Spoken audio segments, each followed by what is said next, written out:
Oi, professor, boa tarde. Boa tarde. Peraí, só um minutinho.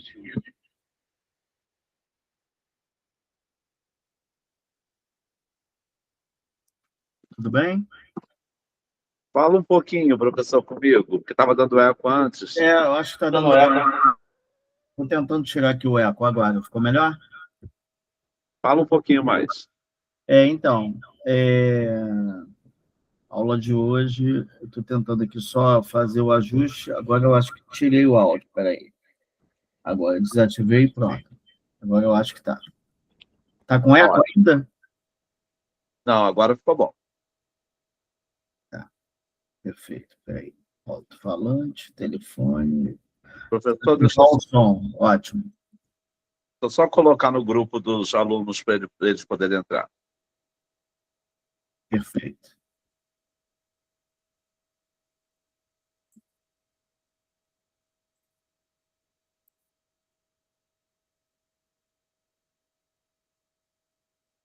Professor, só não esquece que eu precisava que o senhor acabasse às 7h50, Sem problema.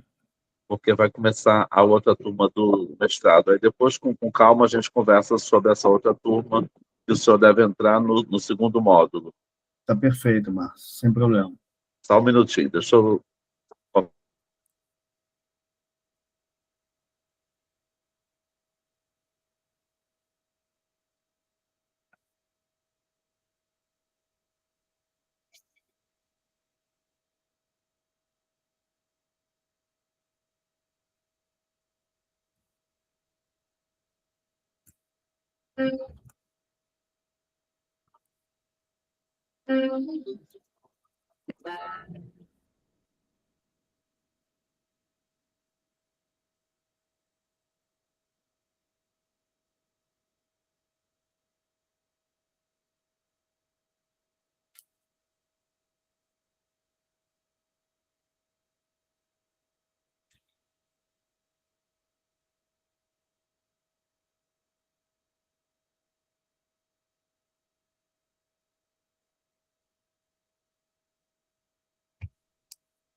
Elisângela, boa noite. Boa noite, professor. Tudo bem? Tudo bem, sim. Finalizando um período de jornada pedagógica com um pouco de cansaço, mas disposta. Perfeito. Maria, boa noite. Boa noite, tudo bom? Tudo Boa bem? noite a todos. Boa noite. A aula hoje vai ser bacana, hein, professor? Porque aqueles 2 vídeos foram fantásticos. Oi, gostou? Perfeito. Ah, legal. Que bom. Esperar só um pouquinho para o pessoal entrar. Hoje a gente vai ter que terminar um pouquinho mais cedo, tá, pessoal? Mais ou menos umas 7h45. porque começa uma nova turma, o professor Márcio precisa organizar aí o processo dos novos alunos. Mas eu acho que dá tempo da gente falar tudo. Estou gostando da participação de vocês nas aulas, hein? Vocês estão falando bastante, eu acho muito legal. Isso. Não fique com o estigma que o analista não fala, ele fala sim. E a aula, eu acho que ela rende mais quando a gente interage, né? Sim, porque... Eu, como professora, eu sempre gostei do aluno interagindo comigo. Não, então, e eu gosto muito de ouvir a narrativa de vocês, né? Porque exatamente isso, o tipo de curso e a linha pedagógica que o professor Márcio faz, ele dá muito essa possibilidade do diálogo, né? Então, é a natureza de você aprender também pela forma da fala, né? Porque, de certa forma, a narrativa de vocês mostra exatamente a capacidade intelectual que cada um está podendo absorver e desenvolvendo ao longo do curso. Assim, a gente não pode ficar com medo de se expressar, muito pelo contrário. Temos que buscar esse tipo de acesso exatamente para correção de algum tipo de entendimento contrário ou que possa ali ter uma relação, talvez, de dúvida, né? A dúvida é fundamental para todos nós, né? É somente com a dúvida que a gente consegue ter clareza e entendimento do conteúdo que está sendo estudado, né? Sem dúvida, professor. E também o questionamento, quando vocês fazem sobre determinada ideia, ou seja, da leitura, ou mesmo da própria narrativa que um colega ou outro possa falar, ou que nós todos tenhamos aí na dinâmica da aula uma determinada ou curiosidade, ou mesmo tema que possa estar ali como relevância de uma discussão, dá muita força para vocês, né?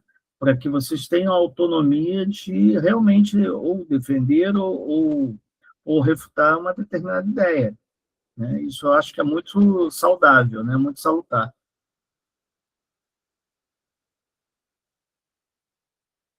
Quanto a essa questão.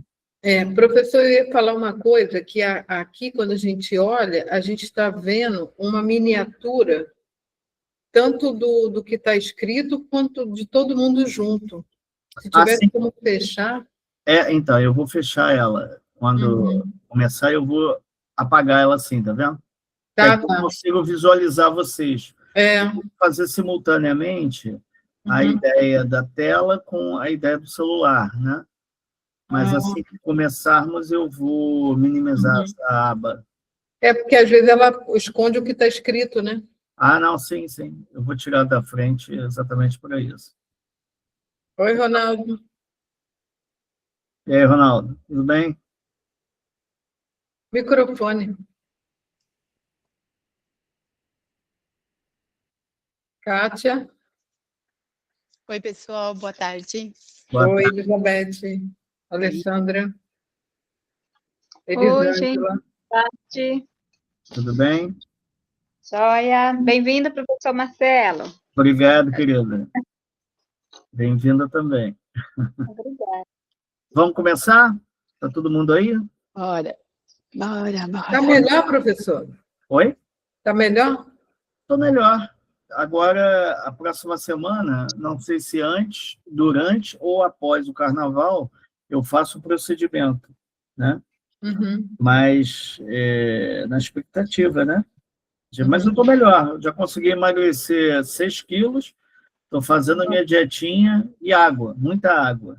É isso aí, isso aí. Tá certo. Se Deus quiser, vai ficar tudo bem. Isso aí. Vamos lá. Eu vou começar primeiro, antes da apresentação dos slides, fazer um retrospecto da aula passada, para que a gente consiga pontuar algumas questões referentes ao tema de hoje, que são os mediadores do luto, né? O professor Márcio deve ter encaminhado o material para vocês, os slides, os filmes, né, que vocês já devem ter visto, mas a gente vai pontuá-los aqui. Mas quanto à aula passada, ficou alguma dúvida? Vocês querem me perguntar alguma coisa?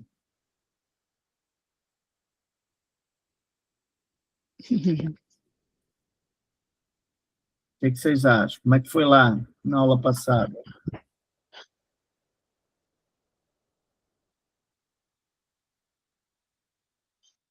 Bom, professor, eu não participei ao vivo, né? Só pude Aham. assistir depois, né? Mas eu gostaria muito de ter participado ao vivo, porque é algo que é do meu tema, é que eu gosto muito, né? E assim, quando se está ao vivo, as coisas vão fluindo, né? Né? As ideias vêm vindo, mas assim, no geral, eu acho que deu para captar muito bem a ideia, o conteúdo, estava muito bom. Perfeito. Então, vocês reparem que, normalmente, a relação que é feita sobre o tema do luto, num senso comum, né, no pensamento comum, cotidiano, as pessoas se iludem muito achando que é apenas e meramente uma formalização de um determinado ritual. E a gente sabe que isso é muito mais complexo em virtude daquilo que a gente vai se aprofundando e vai estudando sobre o tema, né? Essa relação, e principalmente uma função social que o analista tem, é exatamente essa sua natureza de poder não levar partido sobre o determinado sofrimento. Então, ter essa grande chance do setting analítico de poder ter essa imparcialidade e realmente ir no cerne da questão originária, né? Que é a busca desse inconsciente, daquele sujeito que no conflito, na dor, no sofrimento, no trauma, vai ter um processo melancólico controverso, às vezes, né? Porque, por máximo que a gente possa imaginar, a cultura, mesmo que ela tenha determinado amplitude, né, em virtude de uma sociedade, de uma determinada comunidade, de uma determinada família, e mesmo pela relação do próprio indivíduo, ela vai ter diversas ondas, né, que nós vamos entender em virtude dessa manifestação entre a dor e o sofrimento, entre o trauma e o luto. E esse processo melancólico, de angústia, de relações que vão estar envolvidos no campo da psicanálise, a gente vai entender que eles são complexos, eles são singulares, né, e estariam ali sempre de forma atemporal. Tá? Então, vamos começar. Dentro dessa relação de hoje, né, a gente vai trabalhar os mediadores de luto, né? Então, começa aqui com um filme, para vocês verem.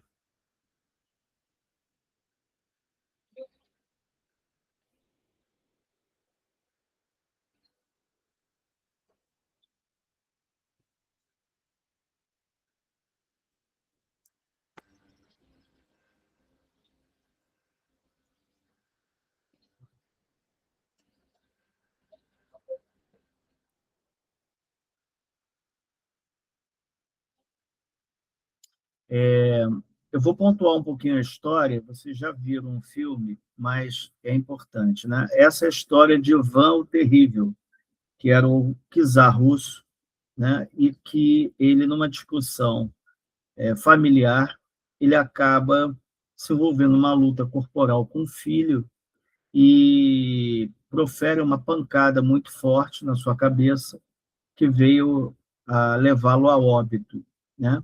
Então, reparem que eu vou passar o filme novamente, mas reparem alguns detalhes, tentem olhar com uma certa sensibilidade os trechos que são destacados nesse pequeno trecho do filme.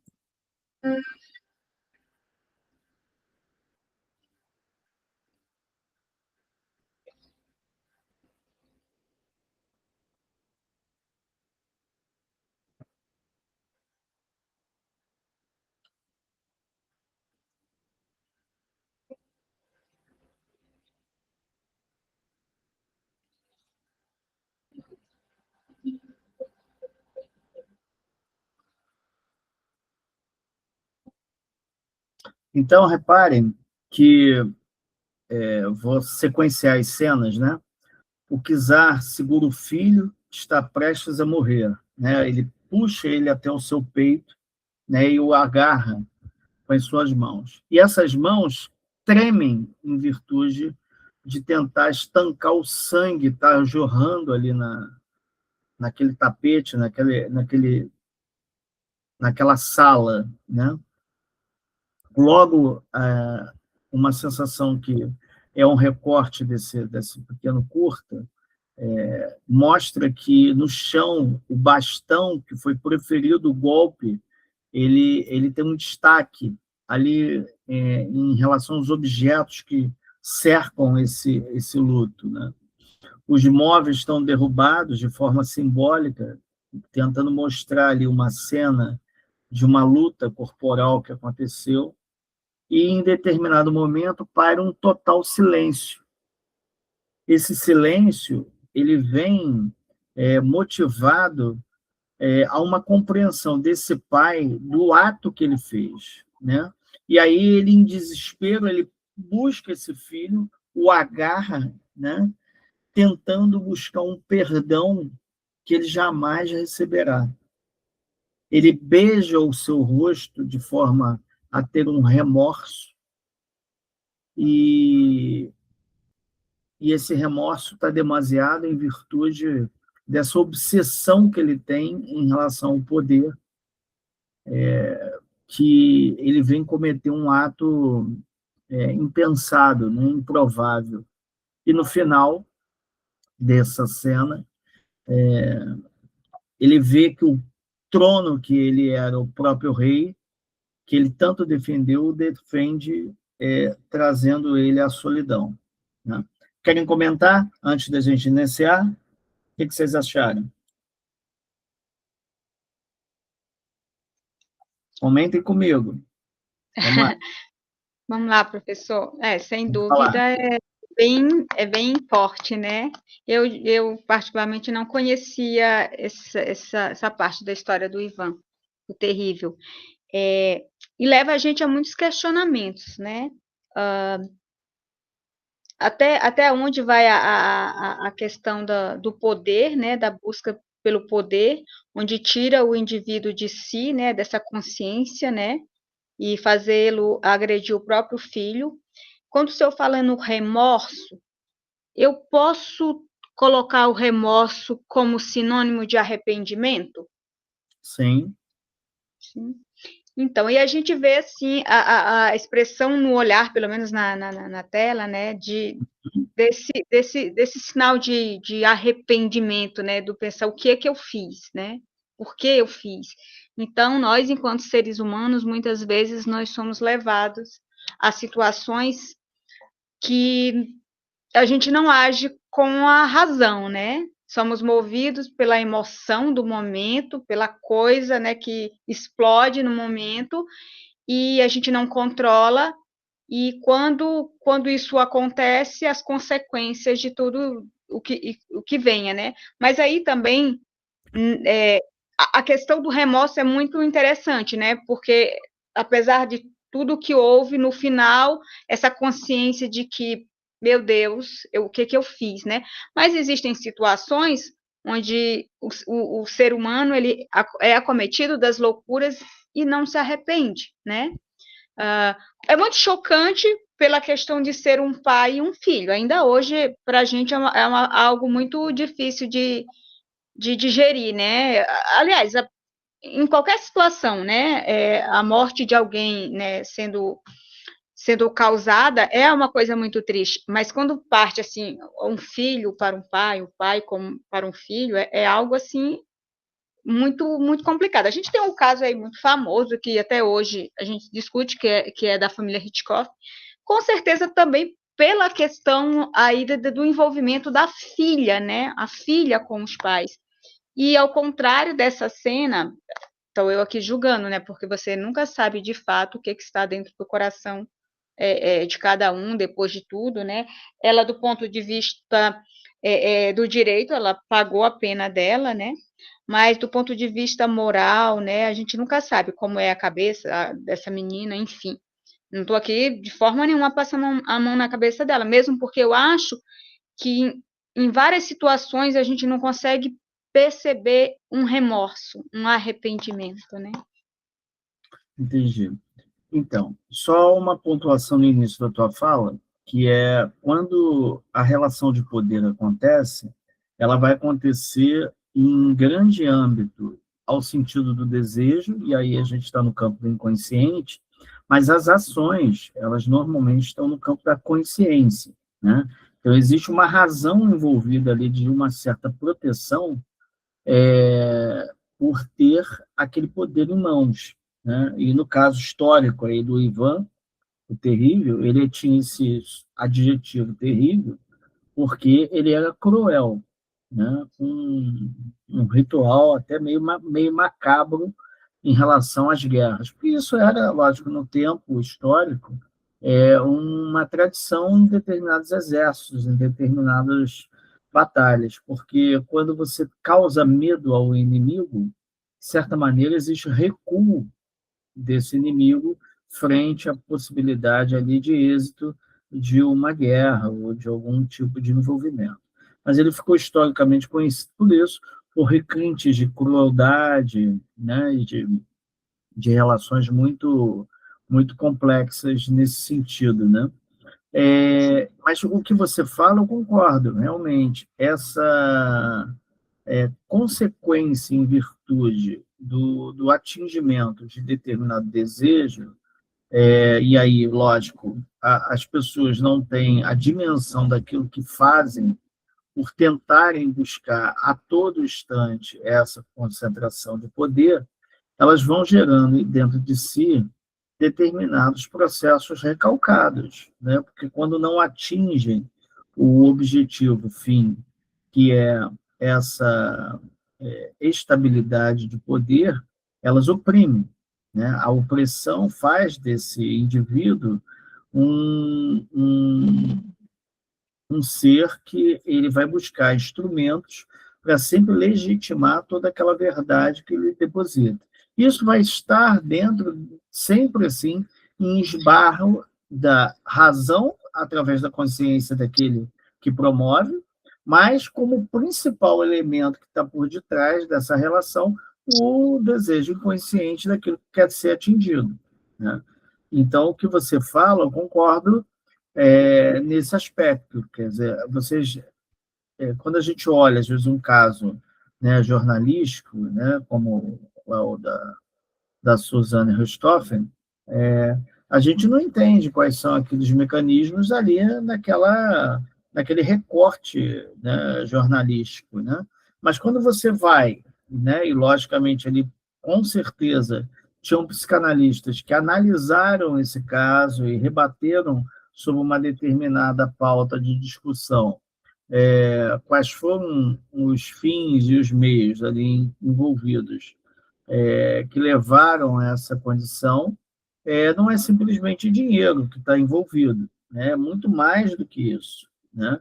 E aí precisa esse olhar mais crítico, né? Através de instrumentos e formas que normalmente os profissionais dessa área vão buscar para entender esse ato criminoso, esse ato perverso que está envolvido dentro dessa relação, né? Mas a sua colocação está correta.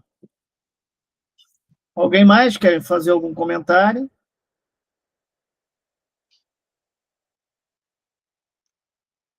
Então, vamos lá. Então, na aula de hoje, a gente vai ter aqui, né, vamos falar sobre o setting analítico da psicanálise, quando o processo do luto ele se apresenta na experiência profundamente singular, marcada pela relação entre o sujeito, a perda e a palavra. A narrativa do luto, quando observada a partir do enquadre analítico, não se organiza de forma linear ou cronológica. Isso é importante a gente perceber. Ela emerge de forma fragmentada, atravessada por determinados silêncios, repetições, lapsos, afetos, que encontram um espaço da análise, um lugar possível dessa elaboração. O objetivo geral da aula é explorar a natureza singular desse processo de luto, para a elaboração de experiências relacionadas à perda e à expressão emocional. a gente vai destacar nos objetivos específicos a conceituação do processo do luto na psicanálise, a classificação dos lutos e seus mediadores, que é o tema da aula, e os fatos históricos, como a gente está narrando inicialmente aqui com o Ivan Terrível, mas com outros personagens. Então, o primeiro item, que a gente vai chamar do primeiro mediador, é quem foi essa pessoa que morreu. O processo de luto, na perspectiva psicanalítica e seus mediadores, tem um lugar de um objeto perdido, né? Para a compreensão do processo de luto, torna-se imprescindível considerar o estatuto psíquico do objeto perdido, isso é, quem foi aquele que morreu para o sujeito enlutado, quer dizer, quem é a pessoa que está ali diante da perda e, ao mesmo tempo, é o próprio objeto de perda.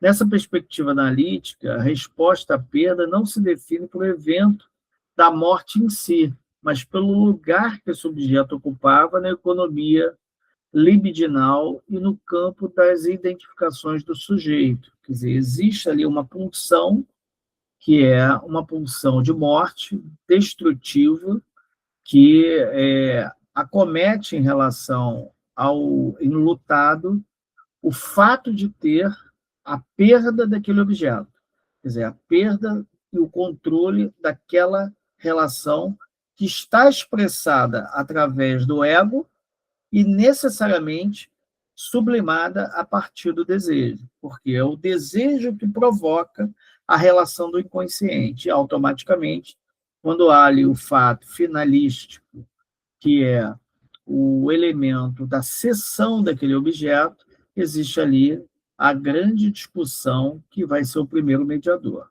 Então, reparem aqui no parágrafo de baixo que o grau de parentesco, a natureza do vínculo, cônjuge, filho, progenitor, irmão, outro familiar, amigo ou parceiro amoroso, operam como mediadores fundamentais da vivência do luto.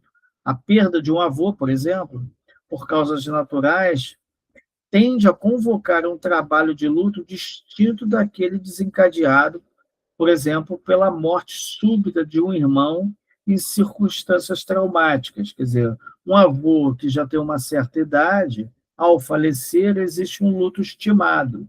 Mas, em contrapartida, quando um ente que é intermediário à relação familiar, ela tem uma morte súbita, né, abrupta, né, não esperada, isso causa outra forma de circunstância que esse trauma vai se desenvolver. Então, desse mesmo modo, a morte de um parente distante não mobiliza os mesmos investimentos libidinais, nem exige a mesma reorganização psíquica que a perda de um filho, cuja função estruturante do psiquismo parental é central, quer dizer, a maneira que existe uma organização cronológica de espera de que exista uma fatalidade, né, ao seu término, é diferente do processo que a gente vai entender como ele natural, como se fosse um processo evolutivo. A perda de um cônjuge implica ainda em especificidades próprias, relacionadas à partilha da vida cotidiana, intimidade, os ideais de futuro construídos a dois. Distingue-se da luta pela perda de um progenitor, quer dizer, a natureza, por exemplo, da ideia de futuro, né, ela é sempre relacionada a um evento cultural, e a cultura só se estabelece a partir do outro. Não existe cultura própria, não existe cultura singular, quer dizer, cultura de unicidade, só de dualidade, quer dizer, só existe a cultura a partir do outro. E aqui, mesmo diante de uma perda aparentemente idêntica, como no caso de duas crianças que perdem o pai, aí é um outro exemplo, as manifestações do luto podem apresentar diferenças significativas. Cada criança estabeleceu como um pai um vínculo singular, quer dizer, são dois irmãos, dois filhos, porém, as relações, esse envolvimento psíquico com o pai são de natureza ímpar, né? Cada um tem seu envolvimento. E aí, reparem, as manifestações do luto podem apresentar essas diferenças significativas. Cada criança estabeleceu com esse pai um vínculo singular, atravessado pela sua posição subjetiva, pela etapa do desenvolvimento em que se encontra e pelo lugar ocupado na dinâmica familiar. Para uma criança mais velha, por exemplo, o pai pode representar um objeto já parcialmente desidealizado ou simbolicamente distanciado. Para uma criança mais nova, pode construir uma figura primordial de sustentação narcísica, quer dizer, porque está muito mais próximo a esse pai, e de referência identificatória. Além disso, cada sujeito investiu nesse objeto expectativas, tanto mais velho como mais novo, fantasias e ideais próprios, cuja perda exigirá formas particulares de elaboração psíquica. Então, o que a gente quer dizer com isso? A natureza psíquica do indivíduo depende dos vínculos sociais e culturais que ele tem com o objeto estimado. E o luto também percorre esse processo, porque quando há o rompimento, seja ele de forma cronológica, seja ele de forma distanciada, seja ele de forma improvável, né? Ele vai criar situações que são específicas para esse desenvolvimento do enlutado. Então, dessa forma, o trabalho de luto deve ser compreendido como um processo singular, determinado menos pela morte enquanto fato objetivo e mais pela perda do objeto, tal como esse está inscrito na história libidinal do sujeito, quer dizer, a história que ele construiu sobre esse objeto. E é a partir desse lugar, único e irredutível, que o sujeito será convocado a operar o desinvestimento libidinal e a reelaboração das identificações e reinscrição do desejo após a perda. Quer dizer, a partir do momento da perda, se constrói uma nova história. E aí o Freud dá aquela sentida frase que o tornou muito efetivo nesse aspecto. Somos feitos de carne, mas temos que viver como se fôssemos de ferro. Quer dizer, a carne é suscetível, mas a dureza da nossa vida impõe o determinado poder que esse ser humano representa perante a família, perante o ente estimado que o deposita determinada fé, e principalmente aquele que faz com que esse indivíduo ele se torne uma referência de outros.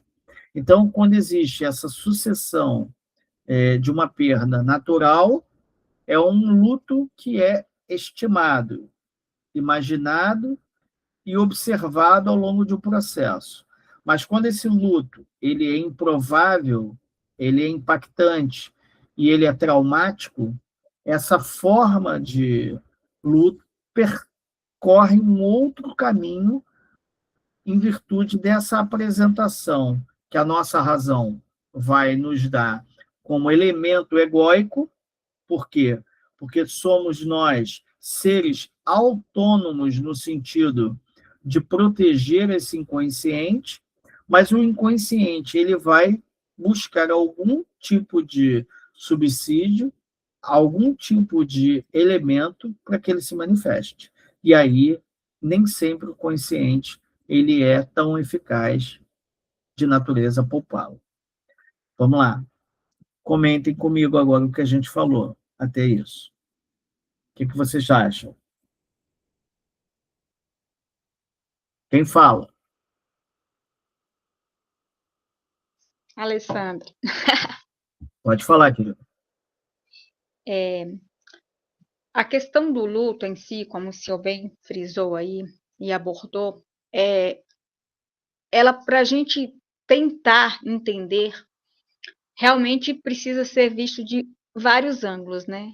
Tudo isso é um processo que interfere muito, né, na condição do enlutado, qual o vínculo mesmo, como foi a partida, o formato, são tantas coisas que envolvem isso que não é à toa que o luto, de fato, é singular a cada um. E fora que existe, digamos, uma certa ritualização, um certo até preconceito em relação ao enlutado, né? Quem é que deve sofrer mais? Como é a reação de uma pessoa que deve estar enlutado, né? O senhor falando, obviamente, que eu me coloco na situação por ser o tema que eu quero trabalhar, que eu estudo, e por ter vivenciado isso. Então, quando a gente vivencia algo, você parte de um olhar diferenciado, né? Muitas situações ditas, né, de uma forma aí bem acadêmica, a gente traz na prática o que é isso, como é vivido isso. A questão de uma mãe, por exemplo, que para mim é uma das questões que é o que eu trabalho, né, o luto materno, visto diferenciado de todos os outros, né? E parece que até a sociedade assim o exige, né? A mãe é aquela que, de fato, tem que levar o luto sempre de uma forma mais sofrida, mais dolorosa. E a gente, né, num preconceito, a gente faz isso. Eu me vi fazendo isso em muitos momentos. E quando eu vivenciei isso com a minha mãe, e eu queria que fosse diferente, falei, gente, eu estou cobrando dela algo que eu já critiquei em outros, né? A gente tem que permitir, né, o atravessamento do luto e no tempo do enlutado. Uma das coisas que eu questiono muito em relação ao enlutamento é essa questão que, infelizmente, se existe, que hoje, não sei, se criou-se ou se sempre houve, da cobrança de um tempo, né, um tempo cronológico mesmo, estou falando. Até tanto, isso daí é dito como normal, mas a partir de tanto... E para mim, na minha opinião, o luto, ele não tem fim. Ele só é conduzido, né, por cada um de uma forma diferenciada com o tempo. Mas o luto em si, ele é infinito. É a minha visão, sabe? E a forma de sentir, ok, dentro de... vou colocar dentro de uma família, né? Eu observava isso, assim, é engraçado, eu perdi meu irmão de uma maneira repentina, um dos lutos que não estava preparado, né? Ninguém estava preparado, a forma como foi. Não foi por acidente, foi uma questão normal, ele teve um ataque cardíaco aos 44 anos, estava brincando, sorrindo, e de repente se foi. Minha mãe, obviamente, nenhuma mãe nunca vai estar preparada para a partida do filho, mas a forma como foi dificultou muito mais o processo do luto. E eu via ela, assim, em diversos momentos, passando pelas fases do luto, né? E questionamentos que ela tinha, que eu falava, que enquadra tudo isso. Olha, como sua tia tirou uma foto e postou. É como se ela quisesse que todo mundo sofresse do jeito dela, né? Falei, mãe, mas a senhora que é a mãe, né? O outro, ele vai conduzir. E, às vezes, coisas do dia a dia. Se alguém dava uma gargalhada sorria de algo, assim, via que ela se sentia dolorida, né? Ofendida, como se, olha, já esqueceram. Então, é um formato muito complexo de lidar, sabe, professor? E ao mesmo tempo que a gente lê, quanto mais a gente traz isso para a realidade, né, do enlutado, e, sei lá, são tantas coisas que eu poderia falar que eu acabo me perdendo. Você falou corretamente. Então, vocês reparem o seguinte, eu sempre gosto de fazer essa analogia, porque é um tipo de pressuposto que vocês não podem esquecer, né? Porque senão, na hora da nossa análise, a gente começa a fazer avaliações de formas estanques. Quer dizer, eu só estou recortando uma realidade e simplesmente eu estou trabalhando aquela realidade que ali se apresenta. Mas reparem, todo luto envolve a questão do nascimento. E envolve a relação de todo o desenvolvimento de crenças e valores que estão relacionados à família, né? Então, repare que quando você diz que uma mãe, ao perder um filho, ela tem todo um envolvimento, o filho também. Porque esse complexo de Édipo, que não está ali desmistificado, né? E não está ali decodificado em relação ao senso comum, ele acontece a todo momento. Então, por máximo que exista, mesmo de uma morte natural, né, dentro de um sistema de pensamento cronológico, que exista ali o início e um fim de um padecimento, de um ente querido, as pessoas não estão preparadas para essa relação, né?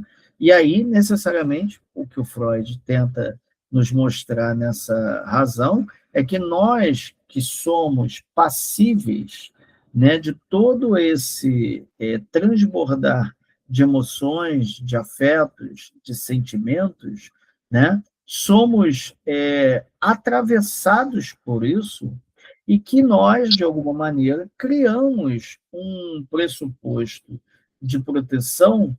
Por isso que ele diz, né? Somos feitos de carne, mas precisamos viver como se fôssemos de ferro para suportar todas essas perdas. E que, em grande parte da vida, nós não conseguimos suportar, por N questões, né?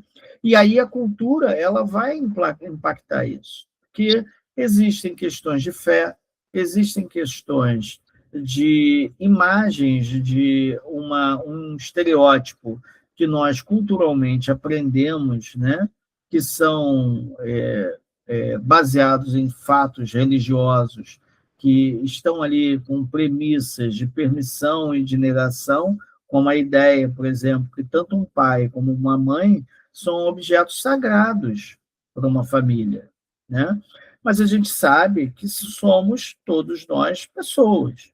E necessariamente essas pessoas podem cometer falhas, podem ter momentos ali de devaneio, podem ter situações, por exemplo, de rituais, às vezes, muito severos em relação à sua condição humana, e que, de alguma maneira, pelo fato de um título agregado a pai e mãe, são intocáveis, e, na realidade, isso não é assim. A gente sabe que existirão pais que são maravilhosos e pais perversos, mães que são extremamente cuidadoras e extremamente volúveis, né, nessa relação.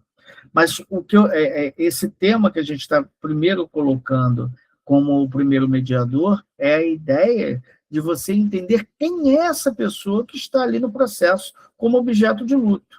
É isso que vocês precisam, como analistas, terem esse olhar imparcial, penetrante e, ao mesmo tempo, decisivo para entender o processo daí para frente, no processo de luto, de qual objeto de análise vocês têm que observar nesse primeiro momento.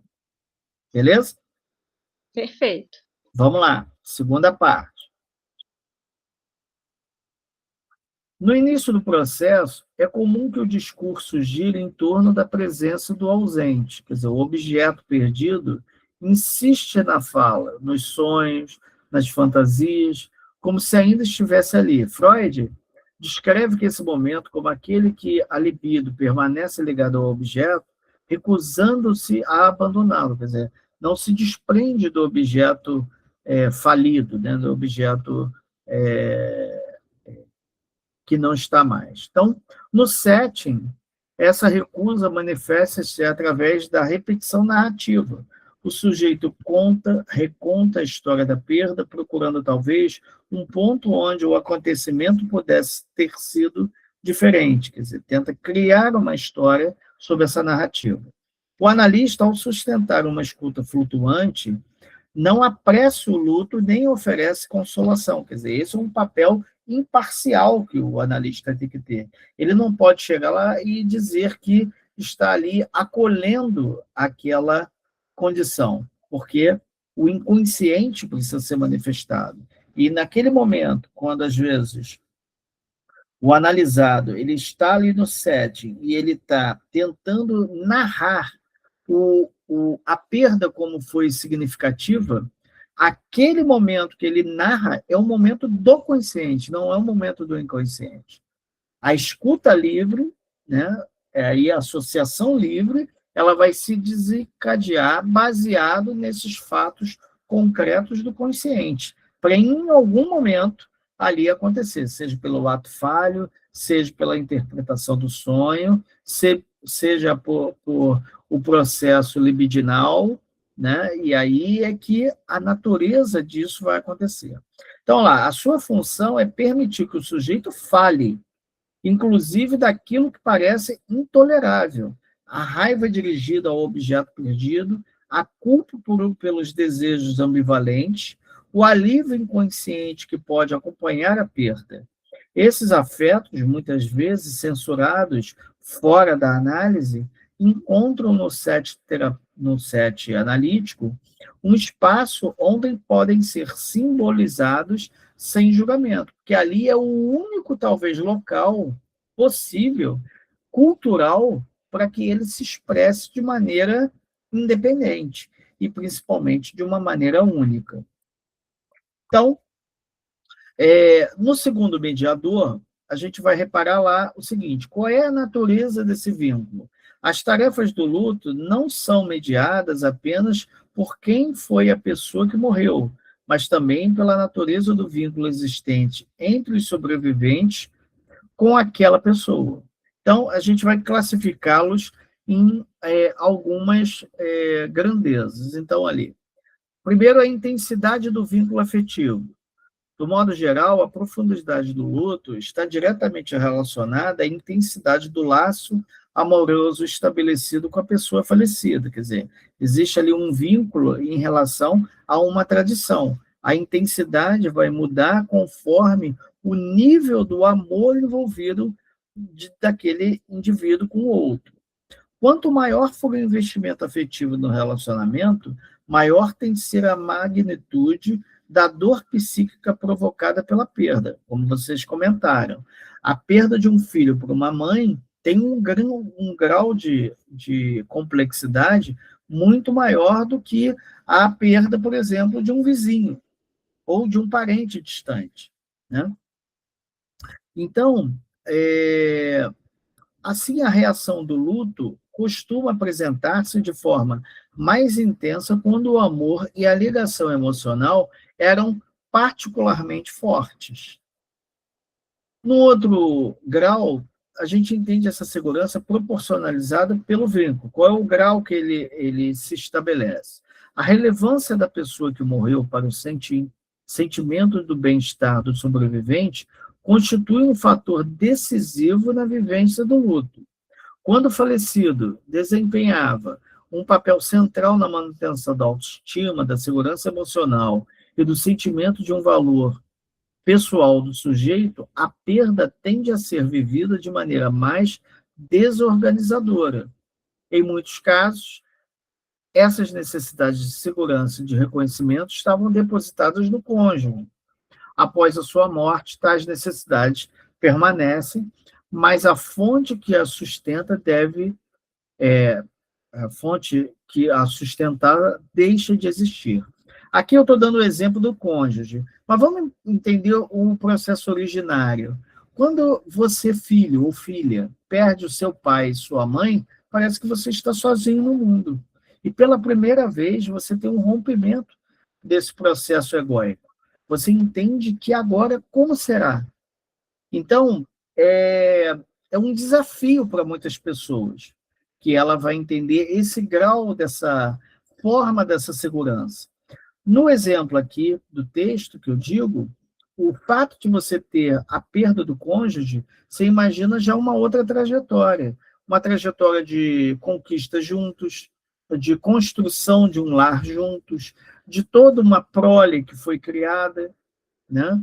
De toda a estabilidade econômica que ocorreu dentro desse processo, e ali quando há um ente, seja o pai, seja a mãe, quer dizer, seja o esposo ou a esposa, que ali haja a forma da morte, Aquele que fica entende-se ali num processo de vazio.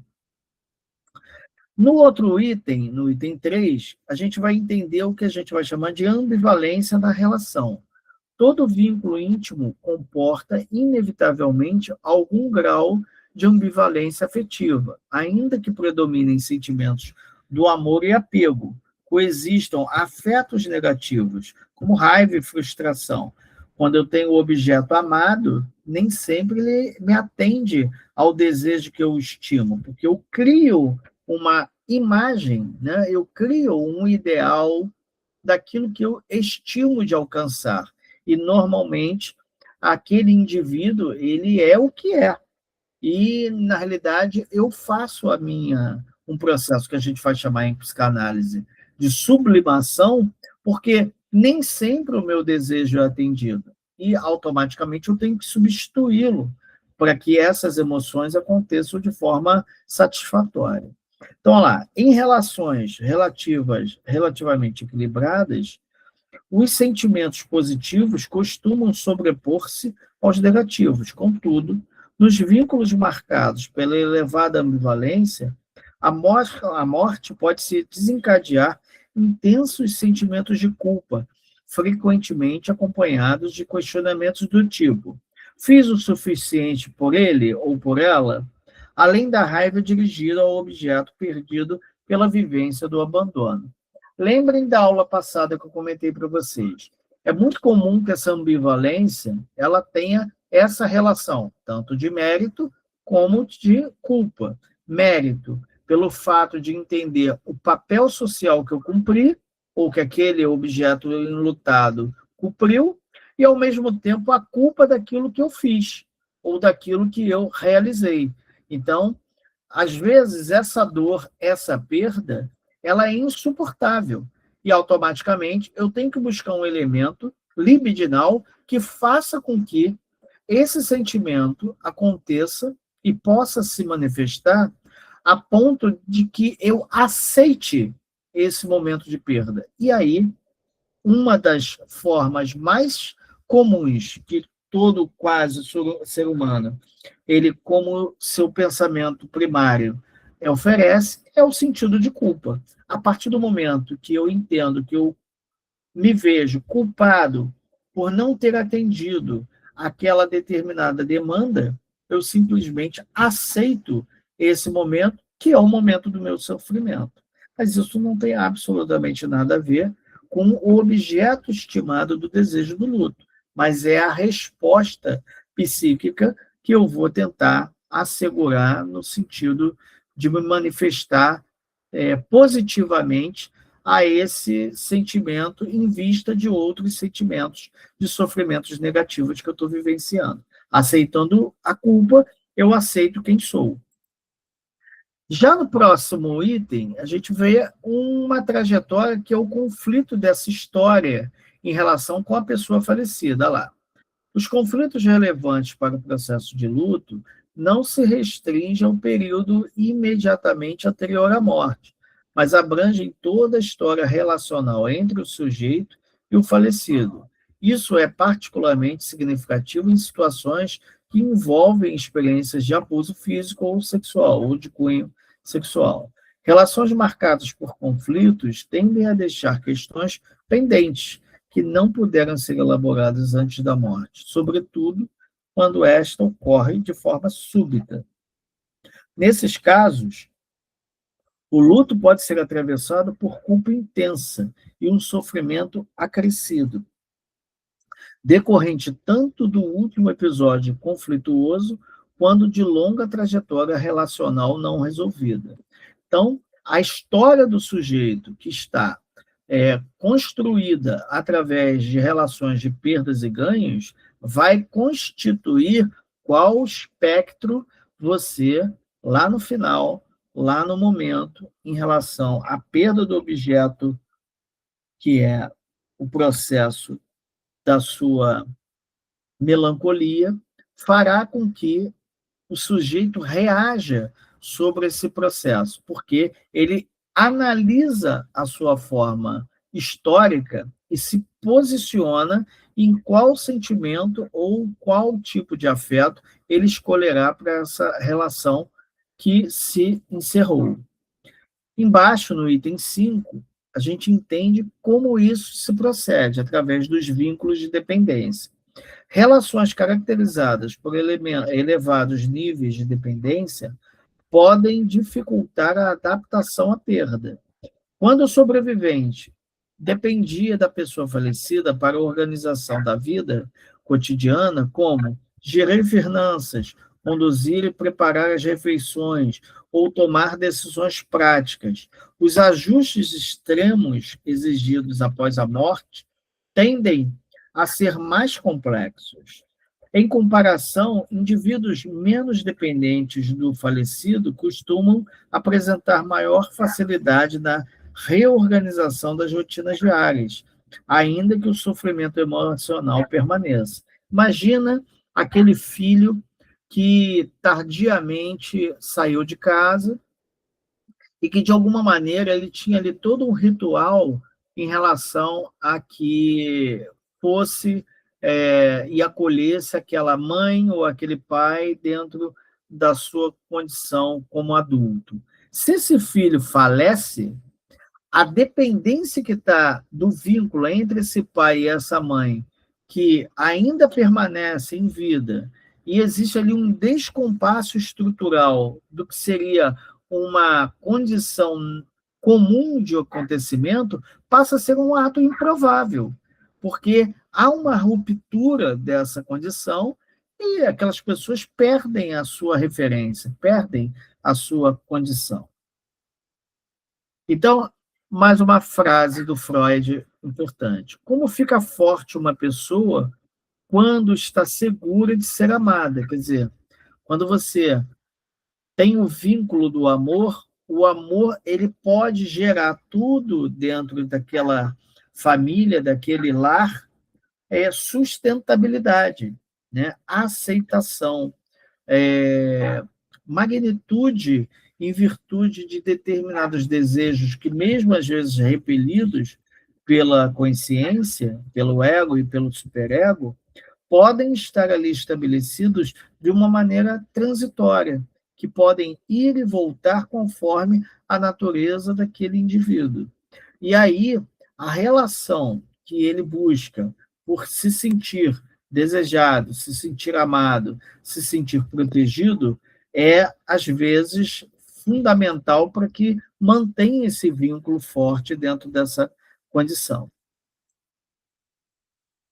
Comentem agora, por favor, essa parte 2.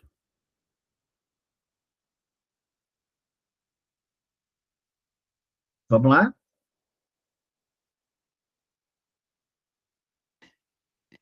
Professor, gostaria de comentar sim, mas me faltam palavras para um entendimento tão profundo. Porque eu sou nova nessa fase de dialogar em relação à psicanálise. Eu sou filósofa e eu estudo bastante. Minha colega. Eu percebo, assim, que a dor, ela acontece mais nos casos mal resolvidos, né? Então, não, é um uso contínuo e simultâneo dos dois personagens, dos dois sujeitos, se é assim que fala, né? Quando a gente usa o outro para nos satisfazer, que aí na psicanálise você usa o desejo libidinal, né? Que é a necessidade do outro. Então, me falta alguma coisa, eu me espelho no outro, né? Então, na filosofia ou na psicologia, a gente fala assim, o uso, você usa alguém para se satisfazer de si mesmo, né? Então, quando as pessoas estão bem resolvidas, elas não sentem essa dor tão profunda, que é o texto que o senhor pediu para a gente comentar, né? Existe mais problema quando você tem muito mais coisas para resolver com aquela pessoa que está partindo, né? Diante da perda, você não vai ter mais uma resposta de ganho, né? Seja ela positiva ou negativa. E isso causa angústia, causa melancolia, causa o sofrimento do vazio. E esse vazio não é proporcionado, na minha visão, nesse momento, não é proporcionado necessariamente pela pessoa que partiu, é a ausência dela em você, quer dizer, aquele espaço que você nela se espelhava é que está agora atingindo você diretamente, né? Pode me explicar melhor esse meu pensamento, por gentileza? Beth, só uma observação. Na realidade, a dor ela vai acontecer a qualquer momento, independente do objeto amado e estimado. O amor, na realidade, quando a gente fala, ele é uma palavra que na filosofia se entende muito bem a partir do início do cristianismo, né? Porque na antiguidade não existia essa palavra, essa é uma palavra latina, né? E ela significa exatamente a conjunção de elementos de afeto, que a gente vai entender que são essas paixões, né? Que ela, juntamente com essa característica da cultura, a gente vai traduzir isso com uma palavra que tenta exprimir isso tudo que é chamado de amor. Mas o sofrimento e a dor não é somente para aquele que não é atendido nesse quesito. Ele é a todo instante. É o que o Freud vai tentar dizer lá quando ele diz aquela frase que aqui não está, mas eu lembrei agora, que ele diria o seguinte: você não é governante do seu lar, da sua casa, né? Quer dizer, você não conhece a você. Então, mesmo que você tenha uma suscetibilidade de um lar ou de um afeto que está ali promovido, não quer dizer que você, por ser amada e por você estar numa relação ali de conforto, né, de atendido a essa perspectiva afetiva, não é por esse motivo que você não sofre. Não, você sofre. Só que talvez você não consiga demonstrar essa relação porque você desconhece esse momento interno, esse momento que o inconsciente tem. Mas aí é interessante que quando você tem, pelo objeto da psicanálise, a relação de que você tem a projeção do sonho, você tem a projeção do ato falho, você tem o processo da libido, você tem a questão do sintoma demonstrado, a relação dessa construção, mesmo que possivelmente adaptada a uma relação de conforto, ela vem se manifestando a todo momento. Então, pensa, a maneira que o elemento amado, ele carece de ser reconhecido, o fato também dele ser reconhecido, ele não é possível de ser suportado, porque ele sempre deseja mais, ele sempre quer aquilo que o objeto dele como pulsão vai o exigir. E ele desconhece desse fato, mesmo que ele tenha um lar que esteja tudo bem. Agora, lógico que a gente sabe que naquele que não está tudo bem, né, aí sim, você tem, além disso tudo que eu estou falando, outros sintomas, outros aspectos que vão estar envolvidos dentro a essa produção cultural, né? Entendi. Então, qual é o normal, né, de que muitos lares se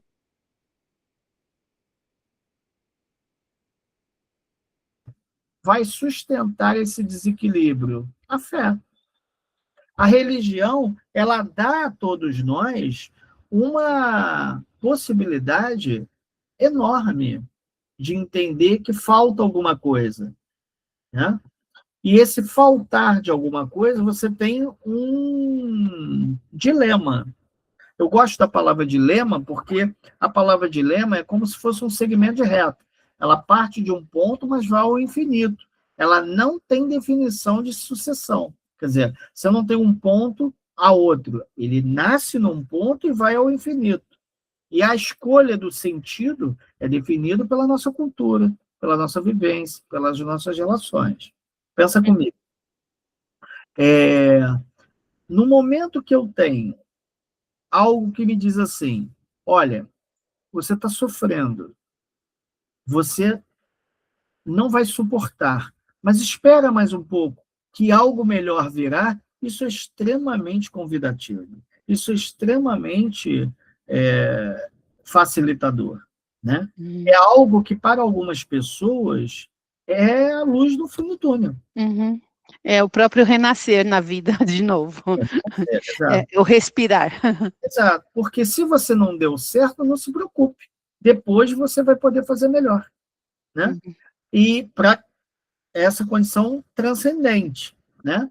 Para quem não entende essa transcendência, ela vai entender um mérito, ela vai entender uma trajetória finita, mas que ela vai entender que existem particularidades que podem fazer dela ser um ser melhor. Então, nem sempre essa questão que está envolvida dessa perda desse momento, ele é tão ruim somente para aquele que sofre. Aquele que supostamente acha que não sofre, quer dizer, que ele vive numa família organizada. Sublima, né? Que sublima. Ele sublima. Ele vive numa família organizada, ele acha que as pessoas o amam. Ele sofre também. Só que ele vai sofrer de uma outra natureza, de um outro aspecto, de uma outra condição. Beleza? Perfeito. E aí, meninos, vamos lá, fala comigo. Professor, eu fiz um resumão. Desculpa, Alessandra, eu vou deixar você falar. Claro, Mas eu fico por último, tá bom, professor? Tá bom. Pode falar, Alessandra. Vai, Alê. Se quiser falar, porque minha coisa é só uma colocação que o senhor fez lá atrás e que pode gerar também tantas... mas eu vou tentar ser rápida, porque o senhor, quando falou, o professor falou da questão, e a colega, a Beth, falou do amor, e o senhor veio com a explicação do amor enquanto palavra latina, e eu lembrei disso porque foi uma discussão que começou assim, desse jeito, por isso que eu não queria adentrar nesse assunto na última aula de psicanálise, não aqui na minha formação daqui, que questionou se a questão vem com o luto e o amor, as formas do amor. Aí uma colega perguntou assim, mas o que é o amor? O amor também é algo individual a cada... Assim, o que eu tenho por amor, será que é a mesma forma que a Maria interpreta como amor? O amor que uma mãe sente pelo filho, aí a gente fala assim das formas narcísicas de amar, do que é o amor cultural, qual que é, de fato, a magnitude, né, do significado do amor, né? O amor esse, digamos, relacional, homem e mulher, ele pode ser visto e entendido da mesma forma que o amor de um filho para uma mãe, de uma mãe para um filho. Existem diferentes formas de amar, ou o amor, como diria Lacan, é só uma invenção? Então, é interessante o tema, porque as pessoas associam muito o amor como sendo um ato individual. E o amor nunca é individual. O amor só pode ser coletivo. Eu lembro do pensamento grego. O pensamento grego, eles entendiam que o ser perfeito é um ser esférico, né? Se vocês um dia quiserem ler, eu depois vou ver se eu disponibilizo. Eu podia ter disponibilizado nessa aula, mas acabou que assim, a gente não sabe um pouco o que vocês vão falar, né? Mas agora, por você ter falado, e a Beth também ter falado anteriormente, na outra aula eu prometo que eu boto o livro, né? Que Platão tem um livro muito específico que ele conta o que é o amor, né? Que é o banquete, né? E dentro daquela relação que ele estipula, né, como narrativa, o amor grego é eros, né? É a ideia do desejo, é a ideia daquilo que lhe falta. E aquilo que lhe falta só pode ser feito pelo outro. Quer dizer, então não existe um amor próprio. Só existe um amor coletivo, o amor com o outro. Sem ele é impossível. E essa relação é interessante de pensar, por quê? Porque a relação que você tem, e no livro que o Banquete fala, nós nascemos como seres andrógenos, né? Esféricos, com 2 cabeças, 4 braços e 4 pernas, né? E os deuses ficaram intimidados com essa profundidade humana, né? E nos castigou por isso, fazendo com que nossos corpos se dividissem. E dessa divisão, nascemos o que somos, uma cabeça, 2 braços e 2 pernas, à procura incessante da nossa cara metade, daquela que nos completará. Mas o pensamento grego é tão fascinante que ele diz assim: somos todos esféricos, então somos esferas que se encontram. Mas uma esfera é perfeita, ela não tem falha.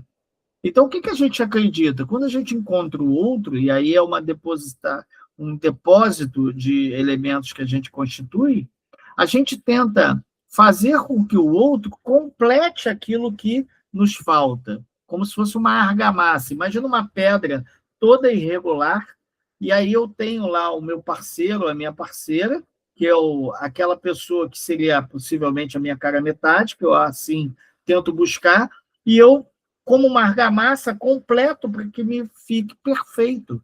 Essa perfeição não existe. Esféricos. O que muda entre nós é a densidade daquilo que temos. É a grandeza de cada um de forma singular. Então, o amor jamais poderá ser único. O amor só pode ser coletivo, só pode ser compartilhado, só pode ser estimado através do principal elemento que o constitui, que é a natureza da energia psíquica da vida, que é a pulsão de vida, é o que é o erótico, é o que é a satisfação da plenitude do outro. Então, no que vocês comentaram, é exatamente, e concordo com vocês desse aspecto, a perda ela é não satisfatória a qualquer instância, porque você perde o objeto estimado. E aí, necessariamente, você tem a necessidade de substituí-lo. Maria. Então, professor, eu fui resumindo e colocando aqui. Só para responder uma questão da Alessandra com a família Richthofen, ela passou por uma série de exames forense, né? E no último ela foi constatada como uma pessoa que é perigosa para a sociedade, tá, Alessandra? Então foi um teste que foi feito com ela. Então ela é aquele indivíduo que não sente amor, não tem dó de nada. A crítica com relação à análise, né? Mas aí fica para um outro momento que o professor trouxe aqui. Então, aí eu fiz o meu resumo diante de tudo que a gente está falando sobre luto, né? Uhum. Coloquei assim: o luto não é uma doença, mas uma adaptação à perda de um vínculo significativo. Para o psicanalista, ele deve ter atenção, ponto principal, quando o paciente vem com a negação do luto, que é a minha experiência com uma mãe, que o Márcio costuma falar, que ela até hoje ela não aceita a questão. Ela constrói história para que o filho viajou, que ele sumiu com uma mulher, embora a gente saiba que foi o tráfico que matou o filho. Então, essa é uma observação que a gente, como psicanalista, tem que ficar bem atento, né? Outra coisa também que eu acho que é interessante falar do isolamento, quando a pessoa, no diálogo, né, da conversa, porque a mente ela oscila entre o foco da perda e o foco da reconstrução, né? Cada vez que o indivíduo fica sozinho com seus próprios pensamentos, então ele traz as lembranças do sofrimento e do desligamento do foco, no caso do sepultamento. E aí ele começa a entrar em desespero. Então, quando ele se encontra sozinho, volta novamente essas imagens, né? Trazendo a lembrança do sofrimento e do desespero. Eu também anotei que o luto é um divisor de água na personalidade do enlutado, podendo ficar mais retraído ou não. Alguns permanecem ainda com determinados objetos e como uma resposta psíquica para diminuir o conflito da negação da morte, como roupa, símbolos, né? Lembranças que alivia essa melancolia. Eu não sei se eu estou no caminho certo, professor. Não, é isso mesmo. Então, reparem, o pensamento grego, ele nos norteia nesse sentido. Por que a religião se forma nesse aspecto? Ela se forma porque eles beberam nessa fonte grega e entenderam lá, por exemplo, olha lá o exemplo do Hades, né? Nós temos 3 gerações de deuses, né? Gregos, né? O que nós conhecemos mais é a 3ª geração, que são os 3 irmãos, né? Zeus, Poseidon e Hades, né? Hades é o deus do submundo, né? Como o pensamento grego era um pensamento da alma imortal, nós reencarnaríamos. A alma, ela tende a transitar dentro do Hades, e aí você tem 3 tipos de informação. Você tem os campos elíseos, que seria o que a Bíblia vai explicar como paraíso, né? Um momento transitório, que é um momento ali entre os corpos, e o Tártaro, que seria o que o Dante Alighieri, lá no século XV, vai dizer que é o inferno, né? O Dante Alighieri é um pouquinho mais criador, né? Ele coloca 7 camadas, né? Mas lá no grego só tem uma camadazinha que é o fundo do poço, né? Que é o Tártaro. E lá estão as piores criaturas possíveis. Muito bem. E aí o que você faz? Você tem uma transição que você volta. E aí nessa volta, você volta de diversas formas. E aí é o que dá pano à manga para que as religiões se estabeleçam e criem diversos tipos de finais felizes, né? Então, repara que a relação do amor, ela está diretamente associada ao fato de como é essa transição desse retorno. O antes, o durante e o depois. Então, por isso, é muito comum que nós façamos desse crédito um ideal de vida. Então, qual é a grande dificuldade da gente perceber? É que temos que perceber que o sofrimento é transversal, não tem como escapar dele, em qualquer circunstância. A diferença é que para alguns haverá um impacto, para outros outro, dessa condição. Mas como analista, o que eu tenho num set analítico ao observar? É como esse sujeito se manifesta. E como ele vai reagir em virtude do processo do enlotado, né?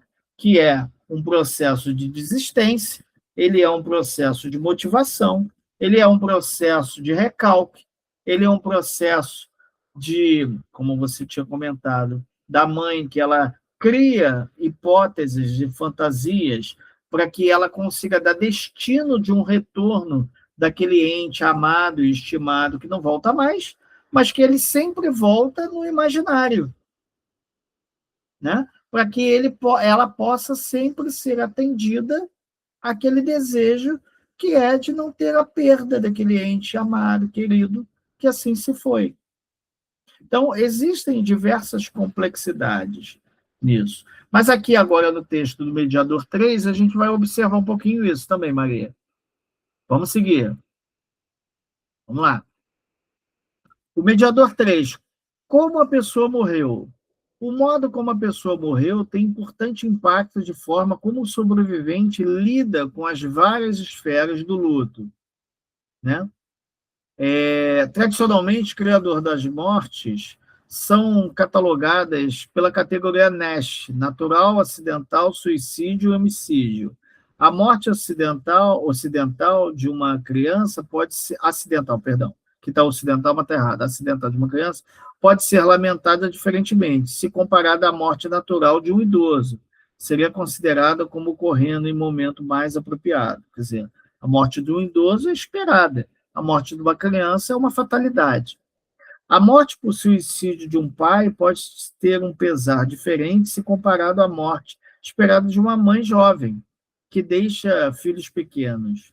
aí as evidências de que aqueles que perdem alguém por suicídio apresentam problemas singulares e muito difícil de lidar em relação a tal luto. Outras dimensões associadas como a morte e que podem afetar o processo de perda. Vamos identificar abaixo algumas delas, né? Como é o processo daquela pessoa que morreu. Primeiro, a questão da proximidade. Onde a morte ocorreu geograficamente, aconteceu próximo àqueles que sobreviveram ou foi longe? Mortes que ocorrem à distância podem causar à pessoa amada a sensação de que não aconteceram. A pessoa acredita que quem morreu ainda está lá. O exemplo que você comentou, Maria. Em contraponto, existem diferentes achados acerca da diminuição ou do aumento do estresse sobre mortes que acontecem em casa. Há um estudo de tanatologia na Grã-Bretanha que mortes que se sucedem em casa e identificam que aqueles enlutados que cuidam em casa de um paciente que estava morrendo, aqui está errado, morrendo, revela o estudo que tiveram mais estresse psicológico e sentiram mais falta da pessoa que morreu e tiveram mais problema por lidar com a morte. Depois ela aconteceu. Existe um projeto chamado Ômega no Hospital Geral de Massachusetts, Estados Unidos, que a equipe de tanatólogos que atuam nesse hospital realizam entrevistas com cautela, cujas pessoas amadas morreram em casa, e perguntaram a elas se fariam isso de novo, de cuidar desse ente, né? De cuidar da pessoa amada em leito de morte. Os resultados foram curiosos, né? Porque eles foram divididos 50-50 dentre essa estimativa. A metade faria de novo. Eles sentiram que puderam dar à pessoa amada atenção especial e seus filhos podiam ver a morte como a perda da vida. A outra metade diz que de jeito nenhum. Quer dizer, metade diz que faria tudo de novo e a outra metade diz que não faria nunca mais, né? A perda que é repentina ou inesperada. Houve algum tipo de aviso ou a morte foi inesperada? Grande número de estudos sugerem que os sobreviventes daqueles que tiveram morte inesperada em especial jovens, apresentam mais dificuldade e 1 ou 2 anos após a perda. Quer dizer, as pessoas que perderam de forma inesperada, elas demoram um luto um pouco mais longo para que se manifeste, né, a questão da perda. Morte violenta ou traumática. O impacto de mortes violentas e traumáticas pode durar muito tempo, que é aquele luto infinito, né? Que quase deriva para um luto complicado, as consequências de homicídios, suicídios, de Ventura, aqui está Verdura, desculpa. Esse tipo de morte sempre vai acarretar inúmeras questões que a psique de quem fica, desafiando assim os tanatologistas que vão cuidar do caso. Uma morte violenta e traumática, ela deixa um rastro, e ela faz com que aquele enlutado não consiga esquecer do objeto desse luto, né? E por isso ele torna a ser normalmente complicado.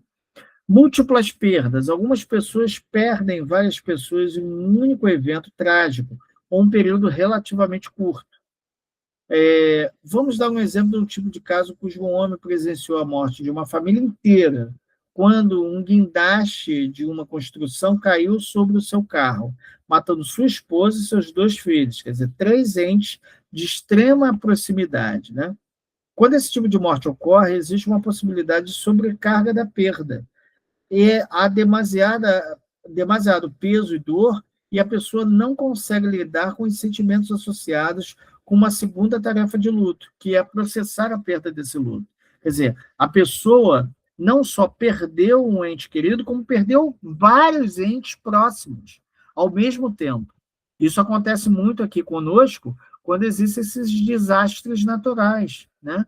Ali na região serrana, Petrópolis, Teresópolis, Nova Friburgo, né? Ou outros alagamentos que nós temos aqui em Duque de Caxias, Campo Grande, né? Pessoas morrem, né? E frequentemente são noticiadas nos jornais. A perda ambígua. Existem algumas situações em que os sobreviventes não estão certos se o ente querido está vivo ou morto. Observamos a guerra, por exemplo, do Vietnã, quando milhares eram listados como desaparecidos em combate. As famílias não tinham certeza se a pessoa estava morta ou viva. Isso coloca o enlutado em situação difícil, pois não se sabe se mantém a esperança ou entra em processo de luto. Na tragédia, por exemplo, de 11 de setembro, alguns corpos não foram encontrados, o que deixa membros da família esperançosos de seus entes pudessem aparecer a qualquer momento. Precisamos de maior compreensão sobre esse tipo de perda, e isso pode ser feito pela documentação de narrativas de famílias que manejam tal situação e conseguiu seguir a vida em frente, né? Então, por exemplo, a gente tem um caso aí recente, Brumadinho, né? Ainda tem corpos lá que estão desaparecidos. Essas famílias que têm, por exemplo, crianças, jovens e adultos, e idosos que vão à rua e não voltam para casa. Você não sabe o que aconteceu. O que aconteceu? Morreram? Foram atropelados? Foram assassinados? Né? Tiveram um mal súbito? Não se sabe o que aconteceu. Né? E outros tipos de morte, que são aquelas estigmatizadas.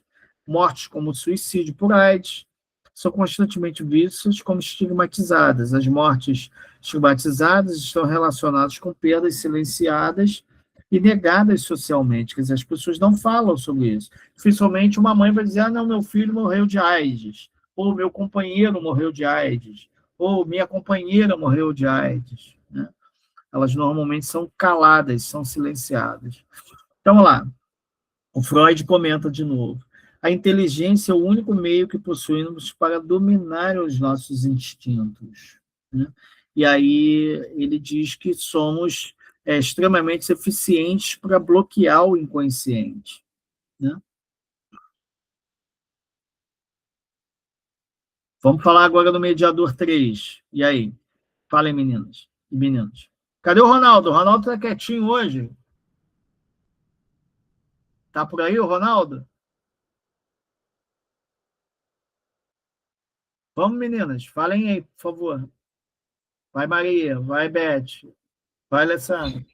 Beth, pode falar aí, que aí o meu resumo já tem a ver com o que eu atendi, né? Ou as dicas que eu posso dar. Aí, no teu caso, seria bom você... Tem dúvida aí, Beth? Eu não sei como colocar nesse sentido, nessa matéria, o que talvez eu gostaria de falar. Em relação à perda por suicídio, ou a perda de você não saber se foi suicídio ou se foi assassinato, quando um ente querido está... porque, assim... como que é? Quando o ML solta muito rápido uma coisa que não bate uma coisa com a outra, e a pessoa pessoas mais próximas à pessoa que partiu, fica totalmente enlouquecida ou furiosa. Por exemplo, eu tenho um conhecido que a irmã foi embora de uma forma onde não pode ser falado, né? E deu que, no óbito, foi suicídio, mas até hoje, um dia antes, a pessoa estava super bem, estava com todo mundo, e aí deu suicídio pelo cônjuge, né? É o que a gente acha, é o que a pessoa acha, é o que os conhecidos acham, todo mundo acha, só que na perícia deu... a pessoa fez por si mesmo, né? Mas eu acho que foi o parceiro da pessoa.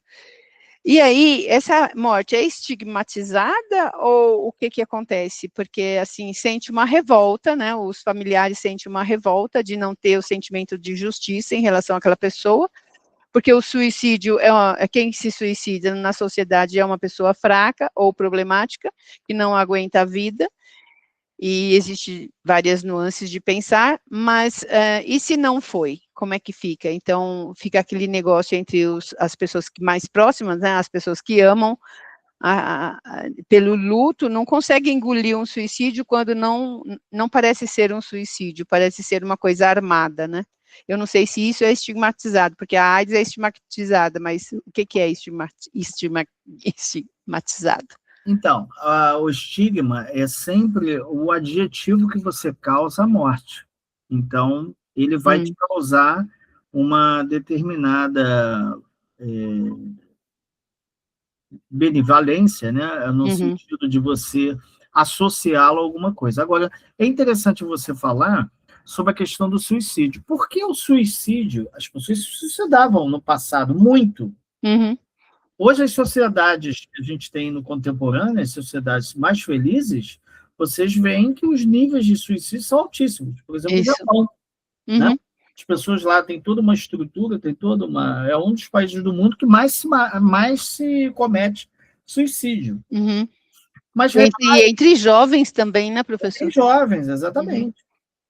E só que o que acontece em virtude do suicídio? O suicídio ele foi declarado, né, perante os conceitos religiosos como um castigo inafiançável, a qual aquele indivíduo que se suicida não teria aberto os portões do céu. Quer dizer, se alguém comete suicídio, vai direto para o inferno. Né? Então, foi o recurso que a religião buscou para que as pessoas não se matassem. Só que agora, pensa comigo, olha a subversão dessa relação que fizeram.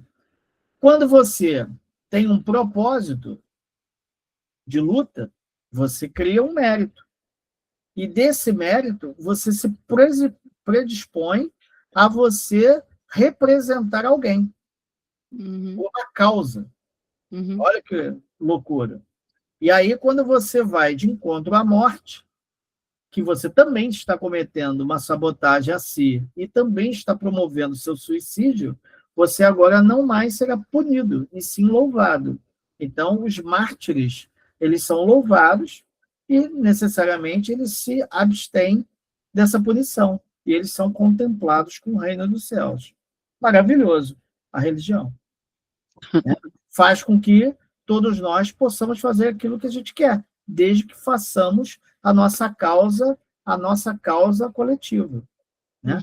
Então, quando eu luto para viver sob o edge de alguém, ou de um grupo, ou de um determinado estigma, né? Eu sou agraciado com a possibilidade, inclusive, de me matar. Isso, os samurais, por exemplo, né? Samurais, os líderes religiosos, né? Por exemplo, lá no Oriente Médio, né? Os Emirados Árabes Unidos, né? Alguém que comete lá um suicídio com uma bomba, ele está em prol da humanidade, daquela comunidade. E aí, necessariamente, ele vai direto, né, para o paraíso. Né? Ele não precisa nem passar lá pela... Os kamikazes, né, professor? Os kamikazes na Segunda Guerra Mundial, né? Lutavam pelo seu principal ideal, né? Que era o Deus Rei, que era o seu imperador. Ele simplesmente ali, eles eram heróis. O herói, o mártir, aquela pessoa que defende os interesses comuns sempre será absolvido, né, dessa relação. Agora a gente vai para o vínculo 4, olha lá, perda do vínculo. Deixa eu abaixar aqui para a gente seguir. Com o avançar do... Eu queria falar, professor. Oi, pode falar, querida, desculpe. Alessandra, fala. Ô, Alessandra, pode falar.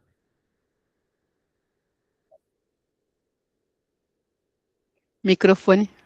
Oi, agora pode falar. Estou ouvindo. Uma questão que a Maria talvez vai explicar muito melhor, que essa situação, eu não sei o termo correto, até dentro da psicanálise, como seria o trabalho desse enlutado, um luto que não é vivenciado, ele não pode, ele é, como diria a palavra, nesse caso da mãe que não aceita a morte do filho porque não viu o corpo, enfim, né? Em outras situações. Como que a gente lida com essa mãe ou com esse familiar que ele não aceita o processo do luto, né? Tem algumas até situações, assim, eu lembrei de uma história, digamos que também não deixa de ser um estigma. eu lembro de uma história muito famosa na minha cidade, de um casal, né? O marido, ele morreu na cama da amante, né?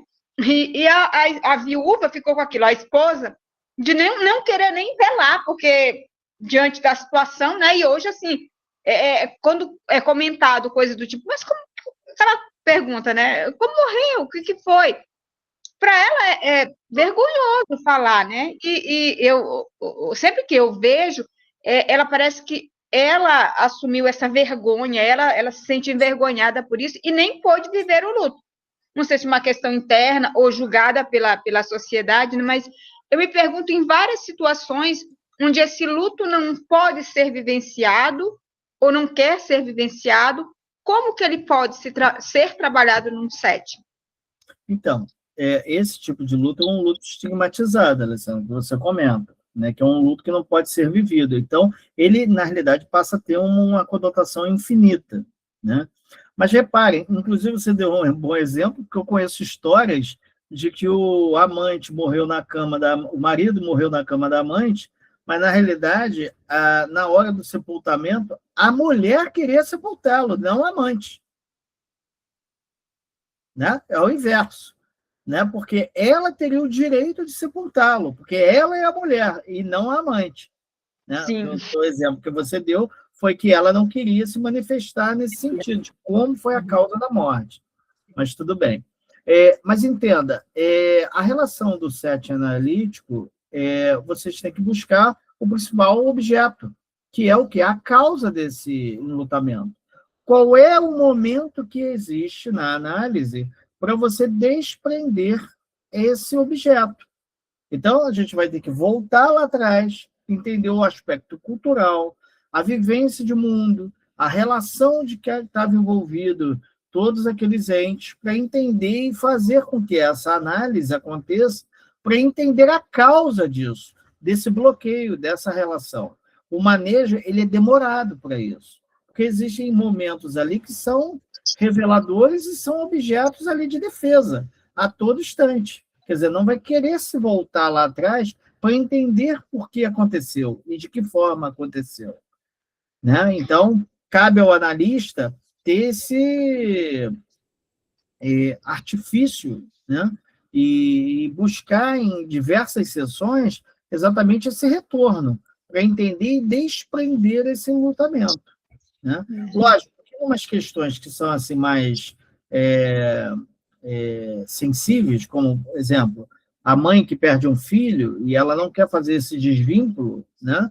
É um pouco mais trabalhoso, né? Mas em alguns momentos dos estigmas, esse momento também é trabalhoso. Ele precisa ter o analista a voltar, até chegar ao ponto daquele momento de se desprender o objeto de desejo.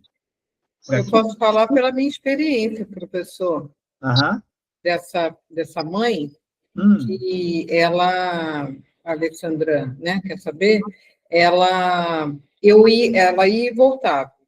Eu falava, ela fugia. Eu falava, ela fugia. Então, a gente tentou, de todas as formas, reprocessar essa perda, né? Sim. Fazer com que ela ressignificasse quantas vezes fosse necessária, sempre no momento de degustação. Ela falava, eu ia lá e voltava ao assunto. Para ela aceitar, né? É o objetivo. Mas ela fugiu o tempo todo. Então, é um combate. Ela ir e voltar até o momento que ela não quis mais. Não, mas aí o grande problema, Maria, é que na ressignificação você pode ressignificar o objeto argumentativo. Então, por exemplo, se eu crio uma história para mim, para entender que esse é o final que eu quero, eu posso ressignificar muito, mas eu estou falando uma invenção, um imaginário. Diferente de você ir lá no cerne da coisa, lá na causa, lá atrás, e aí sim entender aonde foi a ferida. Sim, com certeza. Porque trabalhar as feridas ela vai fazer, claro, uma natureza, né, de argumentação, mas vocês precisam investigar. Isso é um trabalho que o analista faz. Por isso, a análise é uma coisa rápida. Mas, olha só, Maria, uma questão. Se essa sua paciente, digamos, o tópico, se a forma que ela encontrou para lidar com o luto dela, com a perda dela, foi essa fantasia que ela criou, por que tirá-la dessa fantasia? Às vezes é o caminho que ela consegue. Tem um período. Tem um período, né, Alessandra? Porque mesmo que ela tenha esse caminho, a gente tem um prazo para esse luto. E o prazo dela já se estendeu muito tempo. Então, assim, eu não peguei ela primeiro, ela já vinha de outros terapeutas, outros psicanalistas, e não tinha sucesso, né? Por quê? Porque ela foge. Chega um momento que ela então, não ela aparece, sempre... não. tá, ela não dá continuidade A fuga dela é exatamente a defesa que ela quer projetar. Certo? Ela então, só falava do marido atual, não falava do filho. Então, mas aí, Maria, nesse caso, vocês precisam ter outros elementos que simbolizem o retorno desse período, para que ela não tenha argumento suficiente de só ressignificar. Aí é uma relação que você precisa estudá-la melhor, entendeu? Para entender quais são os objetos que ela bloqueia, e principalmente quais são as resistências que ela tem, que ela vai ter enormes em relação a isso. Eu não consegui ir muito até longe. Você conseguir furar esse bloqueio e alcançar esse... Esse foi o caminho, foi o mote, né? Sim. Mas ela não me deu tempo, ela foi antes. E ainda corre o risco seguinte, de que quando você chega próximo a ela, ela fuja, novamente. Ela sumiu. Não atendo mais porque ela sumiu. Então, mas eu fiz várias tentativas. Várias. Não, sim, mas é aquela ditado, né? A volta do recalcado. O recalcado vai retornar, ela vai retornar. Ela vai retornar. Então, professor, posso comentar alguma coisa aqui do que eu tinha falado anteriormente, né? É a mesma coisa do caso da Maria aí com a paciente dela ali. Porque, assim, a questão não é nem como que foi a morte, se foi por suicídio ou se foi por homicídio, não é isso a questão. A questão é como fica o ente querido que tem aquela perda, mediante um senso de justiça, um crivo de justiça muito alto nessa mente, onde a vivência da dor parece que não é questão do enterrar, da sumida, é do corte. É do corte que a pessoa se sente impotente perante o corte da vida do ser amado. Como que fala? É do sujeito? Não. Do sujeito. Do sujeito. E então eu percebo que não é muito o sujeito, e sim a forma como foi feito e a dor do luto que não termina, que já fazem mais de 5 anos, e toda vez que eu encontro essa pessoa, está na mesma dor. Então, pode estar a festa muito bonita. Olha a transferência que ele faz. Quando você fala isso, na realidade, o que ele está criando? Ele está criando um objeto de mérito. E aí, em determinado momento, ele cria esse mérito, ele justifica tudo aquilo que ele faz, mas depois ele transpassa antagonicamente para a culpa. Porque aí é o momento que ele tem para ele sustentar exatamente a desistência dele. Por que o luto não termina? Porque ele se sente culpado. Então, ele sempre vai buscar o entendimento da culpa para que ele justifique que esse luto não acaba. E a dor que ele sente.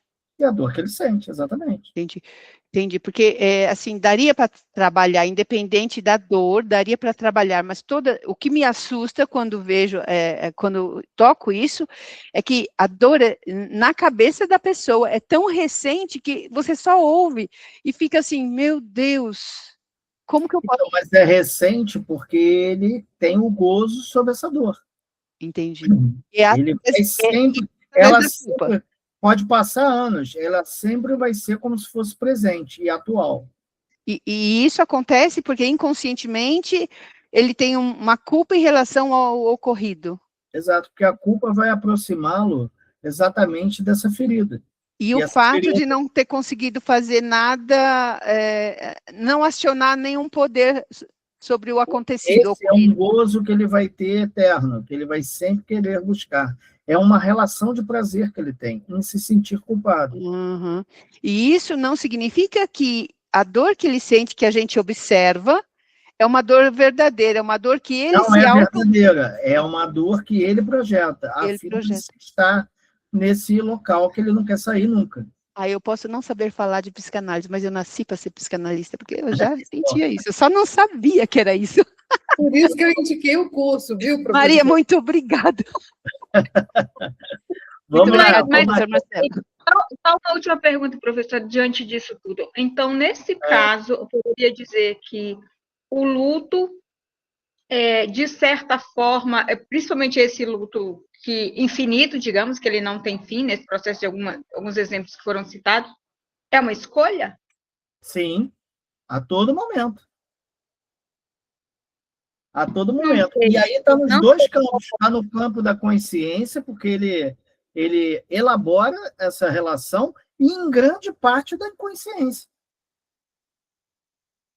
Eu até O entendo Isso que é muito importante, ele vai né? estar gostando a todo momento, Ele porque ele quer buscar a relação de prazer. Por isso lamber ela é as original. feridas. Porque, Existe o prazer na quando- dor, né? A gente existe não o quer prazer, acreditar, mas existe o prazer na dor. Literalmente. Literalmente. Vamos olhar agora aqui, para a gente finalizar. Ó. O mediador 4. Vou abaixar aqui. Vamos lá. Perda do vínculo. Com o avançar do processo, o luto começa a deslocar-se do nível da perda concreta para a perda simbólica, é o que a gente está falando. O sujeito confronta-se não apenas com o que perdeu, mas com aquilo que perdeu de si mesmo nessa relação. Surge, então, a possibilidade do desinvestimento libidinal gradual, não como esquecimento, mas como transformação do vínculo. O objeto deixa de ocupar o lugar de presença insistente para tornar-se a memória integrada da história do sujeito. Um homem que está livre da religião tem uma oportunidade melhor de viver uma vida mais normal e completa, Freud já dizia. O mediador 5, variáveis dessa personalidade. Terapeutas ou conselheiros do luto precisam avaliar a estrutura da personalidade do enletado quando tentarem entender a resposta de um indivíduo à perda. O 7 analítico permite que essa transformação aconteça no tempo próprio do analisando. O luto, nesse contexto, não é um trabalho a ser concluído rapidamente, mas um processo de reinscrição do desejo após a perda. Ao final, se é que se pode falar em final, quer dizer, porque a psicanálise não tem final, o sujeito não supera o luto, mas aprende a viver com a marca da falta, reconhecendo que é precisamente essa falta que sustenta a possibilidade de novos investimentos e novas narrativas. Assim, na visão psicanalítica, o luto, no 7 analítico, é menos um caminho de despedida e mais um trabalho de escuta. Escuta da dor, do silêncio e daquilo que, ao ser dito, permite que a perda encontre um lugar na linguagem e na vida psíquica do sujeito.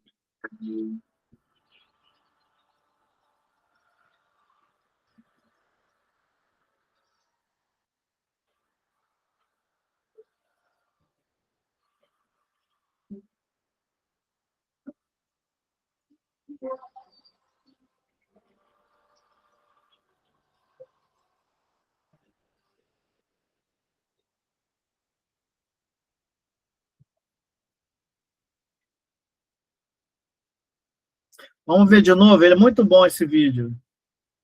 É o que mais tem acontecido ultimamente com as famílias, professor. Só muda os personagens, aí os padres e a igreja, agora são os familiares fazendo isso com o quase morto.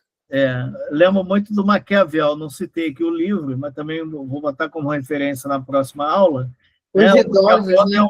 Uma frase fabulosa que diz assim, né? O homem esquece mais facilmente a morte do pai do que a perda do patrimônio.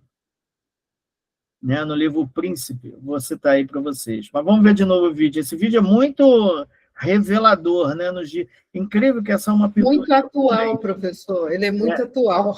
É uma pintura do século XVII, mas parece que a gente está falando da semana passada. Vamos lá.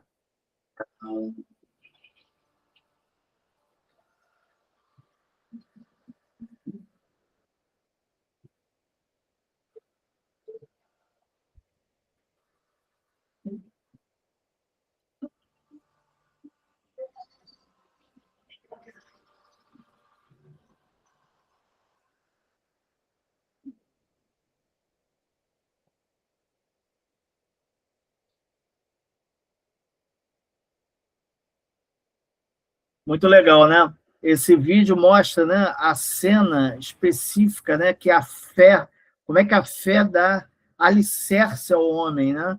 Então ele Isso aí. está olhando fixamente no mundo transitório, no mundo que ele vai alcançar, enquanto lá o seu subserviente pega a mão e escreve para que ele consiga se desprender do bem material e tramitar para terceiros, né? Ou para a igreja, né, É, professor? a ideia ali está sendo como a cena para a igreja, né?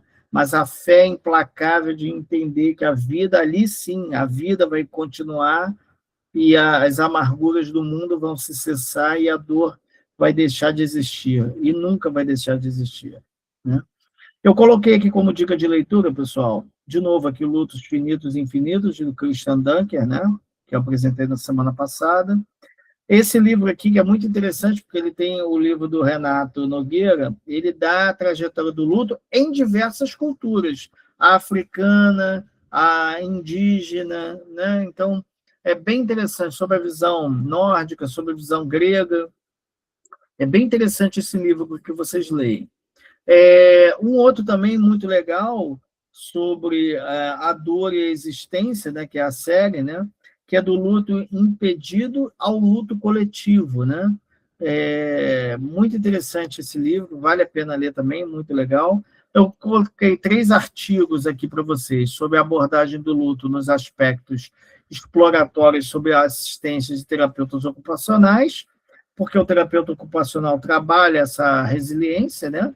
O luto e a medicação, medicalização, que é um gesto de sofrimento entre as mães que perderam os filhos, e a manutenção dos homens em homens em luto por um ente querido, né? Então é bem interessante isso. E aí finalizamos a aula de hoje, né? Vamos ter aí o período do recesso do Carnaval. Estou com o professor Márcio aí fazendo as novas aulas aí da NR1, não percam, vai ser um sucesso aí para a gente. Professor Marcelo, vamos pegar 2 semanas agora de recesso. Dia 2 13 e semanas? 20, dia 13 e 20. E voltamos, essa turma volta dia 27 com a sua aula sobre o ego e o luto. Perfeito. Aproveitem para ler, não vão para o bloco de rua, fiquem no bloco de casa. Perfeito, obrigado, pessoal. A aula foi maravilhosa. Parabéns. Que bom, Como obrigado sempre. por vocês terem participado. Eu gosto muito quando vocês falam, porque vou fazer um trocadilho aqui, Márcio, porque eu Ah, me sinto vivo dando aula, né? Porque a gente está aqui na troca contínua e que vocês questionam bastante. Eu acho muito legal. Obrigado, Alessandra. Obrigado, Beth. Obrigado, Maria. E obrigado a todos os outros que não perguntaram, mas estão aí presentes com a gente. Foi muito legal, né? Ter um bom carnaval. precisamos Bem. finalizar, Marcelo, mas olha, Marcelo, o que a mãe de uma aluna fez para mim. Márcio, E se você olhar com atenção, é de linha. Márcio, peça a ela um outro exemplar. Também quero. Olha que lindo! Amei, tá? Vou deixar aqui. Ela já tinha feito para mim A os Bárbara bonecos, está parecendo com a minha. para trabalhar com psicanálise com crianças. Ela já tinha feito alguns bonecos. E agora fez esse Freud, que eu estou apaixonado por ele. Legal. Professor, obrigado. Obrigado a todos. Lindíssimo. Amei, adorei, Passa o obrigado. contato dela, professor. Adorei Tá, também. Maria Sua, ela é da turma da Maria. Maria, tem como botar no grupo o contato da Camila Dias? Pode sim. Maravilha. Vai ficar rica. Obrigado, professor. Obrigado. Amém. Boa noite a todos. Obrigado. Obrigado. Professor, se Tchau. cuide. Bom final de semana. Bom final de semana a todos. Obrigado pela audiência aí nossa, hein? Valeu. Obrigada. Fiquem bem. Boa semana.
como eu posso